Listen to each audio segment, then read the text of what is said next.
Welcome everyone to the first episode of the free game art course where we'll cover the full spectrum of game art so that you can get started on making your own amazing looking games and at the same time better understand what it takes to make a video game and how much work it is to create all that art. Before I start, I wanted to thank you guys. A lot of you have showed great interest in this series, so that has only made me more pumped to keep making these videos. If you haven't already, be sure to subscribe and like the video, and most importantly, share it with friends who would also benefit from this course. All right, let's get into the course. When I was preparing for this episode, I was thinking to myself, what I could possibly make in terms of art and art style that would be easy to follow for beginners, but would still be really dope to make. After thinking on it for a bit, I remember a YouTube channel I've been following since the day it started, which is called Sword Magic and stuff. Links in the description, they're really awesome. This little team has been able to create a rather big and amazing world with a style that I personally think is really readable, it's cute, and it just works. And the reason I say it just works is because I can see that the art style they chose is low in difficulty, which allows them to more easily make a large amount of content, which is an absolute must if you make a multiplayer RPG game with lots of awesome quests and loot to collect. So for this episode, we're going to try to recreate that particular style to a certain extent. And together we'll walk through the steps that I would take to understand what it takes to mirror a certain style. So for this week's video, we'll be taking the following steps. First, we'll gather reference. Absolutely important to gather reference and get a good understanding of what the visual style looks like. Not just the character. We'll be making a character this episode, but still, you need to kind of understand where the character will be living, being used, like where, what kind of style is this, the whole overview of the game art. And once we've gathered that reference, we're going to analyze it and create a style guide. Now, the reason we're going to analyze it obviously is to really go into depth and understand and set certain rules for ourselves to kind of stick to that style. And once you understand those rules, you can transfer them into a style guide. And this is especially important if you work in like a team or something. If you need other people that are working with you, you can easily share that particular guide, and then it's much easier to work consistently. And it's just a really nice thing to have for yourself. If you just you're not sure about a certain tweak or addition to your model, you can just look at your style guide and be like, oh wow, yeah, I should probably not do this, or I should do this because I made the style guide and it kind of indicates that this approach would be best fitting. And then last but not least, once we've analyzed the reference, we'll jump into the 3D software Blender to start modeling. We'll model the character and discuss the things you need to keep in mind when modeling the character. Cool. So this is as far as the script I make can take me. Now I'll do the rest of the video kind of freestyling with some notes I've prepared. So I'll see you guys in a bit. All right, guys, let's do this. I'm ready. I hope you guys are ready as well. So in preparation, I've actually gone ahead and made a Trello board because organization is incredibly important. I think most of the YouTubers that making devlogs are using some form of project management. Professional studios do it as well. I like to use Trello because I don't know, that's just the first one I've used. I know there's others out there. And I just want to show you how I do it. By all means, the way I do it is not necessarily the way you should do it, but I'm just going to show you why I think mine works well for me, and then you can just consider if it would also be beneficial to you. Once we're done with the Trello part, we're going to jump into Photoshop, because then we're going to do some analyzing, because within Trello, I've already gathered some reference images, like what I talked before in the first segment of the video. So yeah, basically I made a panel for each particular thing. So the first one is main character, starter weapon, slime enemy, environment, and UI design. Those are the 5 categories that I've made for the RPG game that we'll be making. And then within those panels, that's kind of why I keep everything. So I don't have like 100 small little tasks. I just have a slightly bigger task that is that's like well structured. So in the description, I would type things that are important to remember. Then in the attachment is basically all the reference images that I have found. Some of them are not as relevant, but still, you know, I like to keep things here so I don't have to search. So yeah, this is the guy or the guys or gals that we're gonna be making as our first character. This is the style that I briefly showed at the beginning that we're gonna be making.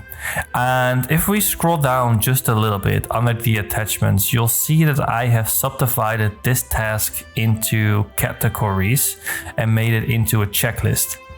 So the first part, and that's what we're gonna do in this video, is we're gonna be doing the modeling. Now, modeling itself can also be subdivided into other tasks. So first we're gonna make the base mesh, then we're gonna do clothing, we're gonna do the hair, and then if needed, we're gonna do additional details.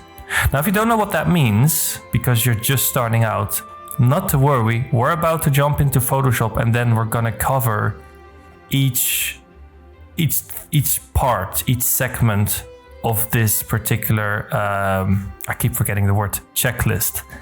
So yeah, basically that's what we're gonna do. Then furthermore, for other episodes, we're gonna be doing texturing, rigging, and animations, because those need to be done in order to have like a full character that works in the game engine. Well, I mean, it would work if you wouldn't do these things, but then you would have just like a white or no texture involving model, which is, you know, I don't think we need that. In some cases you could do that, but we're not going to do that. Cool. So what I'm going to do is I'm going to explain how I would view these subtasks and how I view them. So I'm just going to quickly grab this little guy over here. I'm going to copy the image and then I'm going to go to Photoshop and I'm going to paste him in here. I'm going to make him a bit bigger. There we go. So what I like to do is I like to draw on top of my images, because that way I can more easily show you what we're talking about.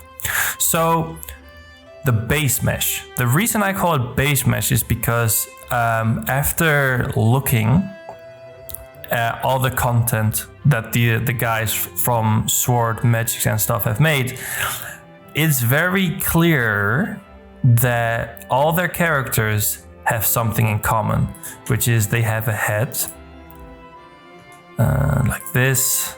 Just gonna do it a little bit rough.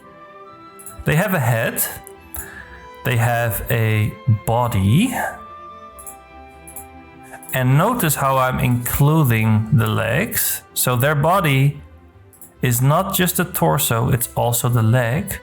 And then they also have the arms, basically. There we go. These 3 colors, I could technically speaking just bring them back to black and then give them a color overlay. Basically, the green stuff that you're seeing right now is the base mesh. If we can make this, we basically have the same body that all the characters use. So that's what we're gonna do. But let's just first go back to Trello and then see what else I had written down. So then there's the clothing, and this is very important to understand, is clothing in this particular case does not mean that we are going to model. I want a new layer. Oh, I already did that. Does not mean that we're gonna model this stuff. Because what these guys have done, and I really like that, is they've chosen to draw, to texture the clothing instead of modeling it. First of all, that saves you a ton of work, because if you had to model all these little details, first of all, the more things you make, the more organized you have to be, as well as, you know, it's going to stack up. All these models have to be imported in your game engine at some point. It's just going to be a lot of work, which is fine if you're a large team, right? Like you can just manage these things. But if you're a little bit smaller team, or you're just by yourself, it's going to be a lot of work. And, you know, if you can literally just swap one texture and that'll change your clothes, that's a win-win. That's beautiful. So once again, great job to them, right, that they did this. But I still see some clothes that are separate, which is the head. Maybe some of you have already noticed that, but as you can see, the head over here, just gonna boom. The guy's wearing a hat, and that's a separate piece of clothing that's not included in the body texture. So if we want our character to have additional clothing that's not part of the, once again, base mesh, we'll have to model that separately. And I think the reason they did that is because they've made like little slots, right? So if in the game you find like a helmet or a hat, that's a single slot. So if you want to swap that in the game, easy peasy. You just have to swap the mesh out and you don't necessarily have to do anything else. So they separated that. Let's see. Let's go back to Trello. Hair. Yeah, I think I'm gonna need a different picture for this. I'm gonna use this one that I found. I'm just gonna group this real quick and hide it. And here we have a different example. So I like this one because look, this person with very big eyelashes has a beard and has hair on top of it.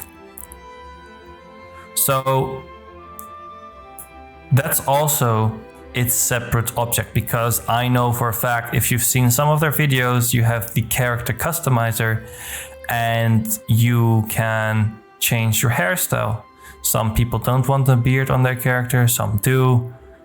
I think it would look pretty cool, as I have a beard myself.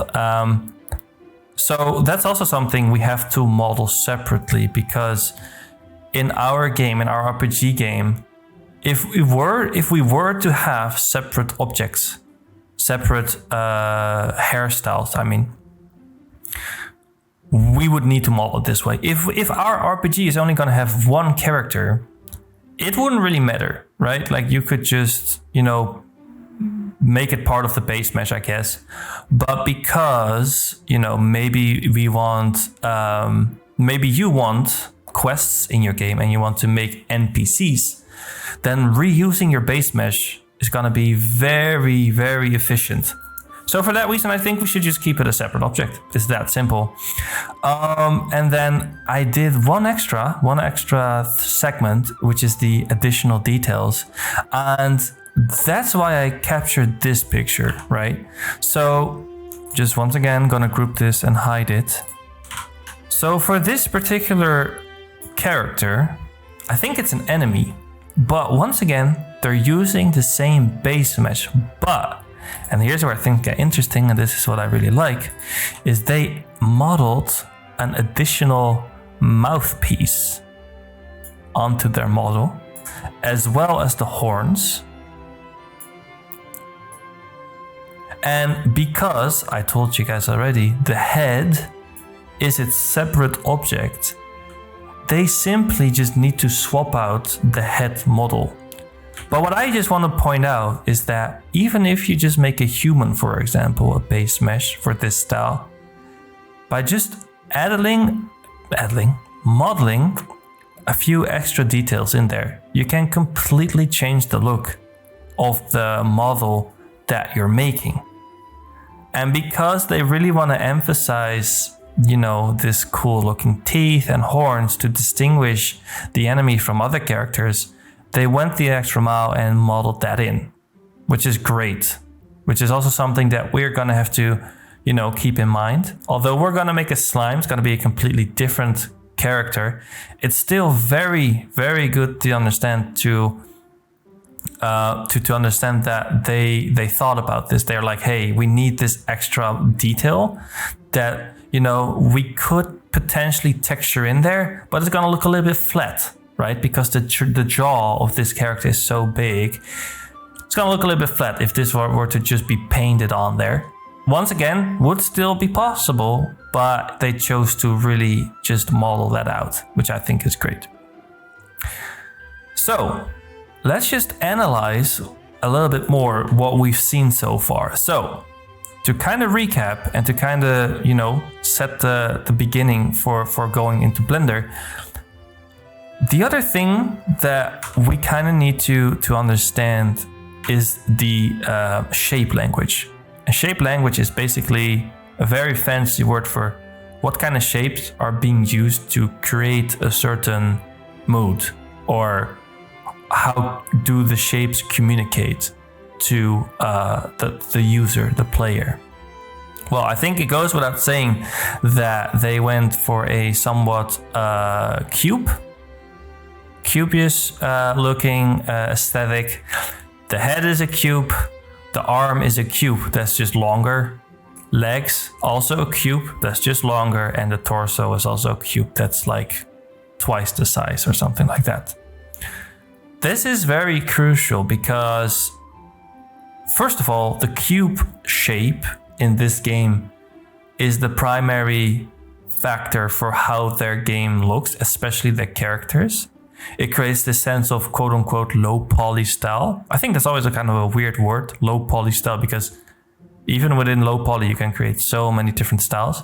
But for this particular one, it does make a little bit more sense. It's very cubey. So that's something we'll need to take into consider. So if for example, if you're watching this video and you're like, okay, I want to follow the tutorial, but I want to make a character that's slightly different. For example, I would like my characters to have little balls, and I want the head to be slightly rounder, and I maybe want this to be little circles as well. That's a design choice. I can't really tell you whether that's good or wrong, because that's your vision for the game and your vision for the art style. And I would suggest, if you feel a bit more comfortable with Blender than maybe some of the other beginners who are watching this, go for it. Just try to branch out a little bit from what we're doing. That's fine. But keep in mind that, maybe along the line, it's going to be slightly more difficult to follow along with the tutorial. But either way, you should definitely try. And if it doesn't work out, you can just go back a few steps. So shape language, cubicle. We know how the mesh is separated from the body, which is great. So anything else we need to know before we start modeling? I don't think we do. I don't think that's necessary. So let's just jump straight into Blender. Cool. Wait, let me first do something else here. I would like to save a picture. But let me just try to find some concept art for this character. Maybe that's there. Not really. I mean, we have this that's okay-ish. Yeah, it doesn't matter. I'll just leave this on the side here and then I'll have a look. Cool, guys. Okay, let's jump into Blender. Let's go. Hey guys, this is the end of the first episode. Now, I just want to say one final thing, which is that in the beginning of the video, I told you guys that we would make a style guide. But now thinking back, I think I'm gonna use that style guide as a piece of homework for you guys. So in the description, you're gonna be able to find a Google Drive link, and you're gonna be able to download a Adobe Xd file. Now, Adobe Xd is free, so you should be able to download the software and open it. And what I've done is I have inserted the images that we've analyzed today. And what I want you to do is describe there what you've learned from those images and what kind of important information you'll be taking into Blender. If you don't remember, you can just go back into the course. But yeah, basically that's just what you got to do with that piece of content that I'm giving you guys. I'm also currently working on a Patreon, so I hope in the next episode that I can show you guys that as well. And for now, good luck, and I'll see you guys in the next episode where we'll be spending some time in Blender. It's gonna be really cool, so be sure to subscribe and like and comment, and of course share. And I'll see you guys in the next episode.